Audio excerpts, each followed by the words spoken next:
তুই আজ মার গায়ে হাত তুলেছিস? হ্যাঁ, মার গায়ে হাত তুললাম। রতন নামে একটা অটোওয়ালা ওই অনাথ আশ্রমটা চালানোর দায়িত্ব নিচ্ছে। আপনি থামুন তো, ও একটা মাথা মোটা অপদার্থ। অটো চালিয়ে ওর কত টাকা রোজগার হয়, হ্যাঁ? যে নিজের সংসার চালিয়ে আবার অনাথ আশ্রম চালাবে। আমি তো তাই ভাবছি, সামান্য একটা অটোওয়ালা অত বড় আশ্রম চালাবে কি করে? অনাথ আশ্রমটা যাদের ডোনেশনে চলে, আমি তাদের সবাইকে এ মাস থেকে ডোনেশন দিতে বারণ করে দিয়েছি। মানে এ মাস থেকে সব ডোনেশন বন্ধ হয়ে যাবে। আর সরকারি অনুদানও যাতে অনাথ আশ্রমে না পৌঁছয় আমি সেদিকটা দেখব। আরে টাকা না পেলে আশ্রম তো এমনিই বন্ধ হয়ে যাবে। স্যার, পাঠিয়ে দাও। মেঘনা চাইতেই জ্বর। হ্যাঁ রতনের দুই ভাই হ্যাঁ, আমার সঙ্গে দেখা করতে এসছে। তাই নাকি? এবার কাঁটা দিয়ে কাঁটা তুলব। আসবো দাদা? আসবো। এসো, নমস্কার দাদা। বসো বসো বসো বসো। বলো, তোমাদের জন্য আমি কি করতে পারি? সেই দিন রাত্রে আপনি আমাদের বাড়ি থেকে চলে আসার পর দাদা নিজের ভুল বুঝতে পেরেছে। দুদিন ধরেই বলছিল যে আপনার সাথে ওইভাবে ব্যবহার করাটা ঠিক হয়নি, নিজে এসে ক্ষমা চেয়ে দেন। কিন্তু লজ্জায় আসতে পারছে না। তাই বর্দা আমাদের পাঠালেন, বললেন আমার হয়ে তোরা ক্ষমা চেয়ে বলে আয়, উনি যা করতে বলবেন আমি তাই করব। আর এই তুই বল না। আমি কি বলবো? বর্দা তো তোকেই বলতে বললো। ও, কি বলতে বলেছে তাই বলো না। সামনে পুজো, তাই দাদা বলছিল মানে কিছু টাকা যদি আপনি অগ্রিম হিসেবে দিতেন। এ আর এমন কি কথা? কত চাই বলো না। আরে তোদের কি মাথা খারাপ হয়ে গেছে? হ্যাঁ, আমার মতো একটা সামান্য অটোওয়ালার জন্য তোরা 150 টাকা দিয়ে শার্ট কিনে এনেছিস? আমার জন্য তো দুটো শাড়ি কিনে নিয়ে এসেছে। এই দুটোর দাম কত জানিস? কত? একটার দাম 250 আর একটার দাম 280। কি করেছিসটা কি তোরা? ওরা দুজনেই পাগলের মতো কি কাণ্ড করেছে দেখ। আমার জন্য কত দামি একটা শাড়ি কিনে এনেছে। তোদের বাবা বেঁচে থাকতেও কখনো আমি এত দামি শাড়ি পরিনি। বাবা বেঁচে নেই, কিন্তু তোমার এই দুই ছেলে তো বেঁচে আছে। আচ্ছা এবার বলতো যে এত টাকা তোরা কোথায় পেলি? এমএলএ প্রদীপদার কাছ থেকে 15,000 টাকা নিয়ে এসেছি। 15,000 টাকা? এতগুলো টাকা উনি তোদের দিলেন কেন? আমরা বলেছি যে সামনের ভোটে তুই ওনার হয়ে খাট, হুম, দরকার হলে বুথ দখল কর। তোরা তোরা আমার নাম করে? কি রে, তবে যে বললি তুই একটা ভালো চাকরি পেয়েছিস, মালিক আগাম 15,000 টাকা দিয়েছে।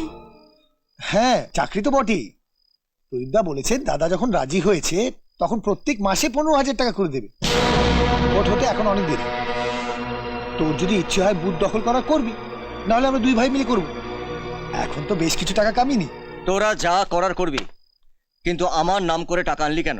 তোর নাম না বললে উনি টাকা দিতেন না, তাই তোর নাম বলেছি। তোরা ওই 15,000 টাকা থেকে কত টাকা খরচা করেছিস? 1,400 টাকার মতো। দে, বাকি ওই 11,000 টাকা আমাকে দে। কেন তোকে দেবো কেন? আমরা দুজনে বুদ্ধি খাটিয়ে টাকা আনলাম। আরে ভোটের তো এখন অনেক দেরি, তুই যদি প্রদীপদার হয়ে কাজ না করিস তাহলে করবি না। আমরা দুজনে 15,000 টাকা জোগাড় করে ফেরত দিয়ে দেবো। হ্যাঁ, তাহলে তো লাটা চুকে যায়। না, ল্যাটা চুকে যায় না। কাল সকাল থেকে পাড়ার লোক জানবে যে আমি টাকাকে ওই প্রদীপ রায়ের সঙ্গে হাত মিলিয়েছি। জানুক না, তাতে তোর ক্ষতি কি? এতে বরঞ্চ তোর উপকারী হবে। তুই প্রদীপদার দলে যোগ দিয়েছিস এটা পাড়ার লোক জানলে তোকে সমীহ করা শুরু করবে। আমি একজন অটোওয়ালা, অটো চালিয়ে নিজের পেট চালাই, কারো সমীহ আমার দরকার নেই। দে টাকাগুলো, দে টাকাগুলো দে। তুই বুঝতে পারছিস না দাদা? আমার বোঝার কোনো দরকার নেই, দে টাকাগুলো দে। আই মেজদার দিয়ে দে না টাকাটা। না, আমি টাকা দেবো না। ভালো হবে না বলছি, টাকাগুলো দে। আমার সম্মান নিয়ে তোরা ছিনিমিনি খেলতে পারিস না। চালাস তো অটো, অটোওয়ালার আবার কিসের সম্মান জানিস? লোকেরা এখন অটোওয়ালাদের চাকর বাকর ভাবে। কি বললি? চার দোয়াতে দুবেলা দুমুঠো খেতে পাচ্ছিস, তাকে এভাবে অপমান করছিস? দে দে টাকাটা দে। আমি দেবো না। না তুই দে। আমি দেবো না মা। তুই দে। আমি দেবো না মা।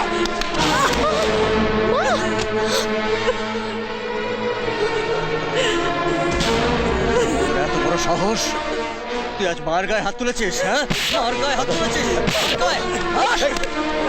মার গায়ে হাত তুলেছিস, হ্যাঁ? মার গায়ে। দাদা, তুই ছেড়ে দে টাকাগুলো দে।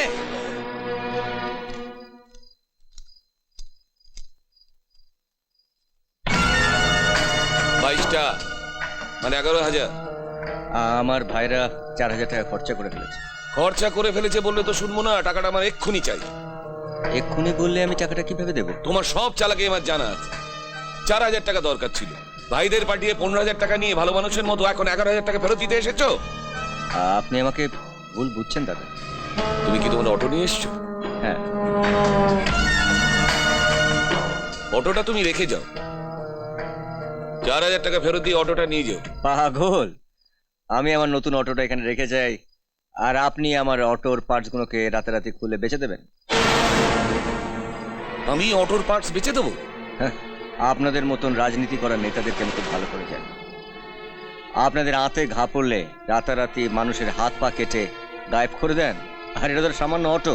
বাজে কথা বাদ দিয়ে শোনো, ওই 4,000 টাকা ফেরত না দিয়ে তুমি তোর অটো নিয়ে যেতে পারবে না।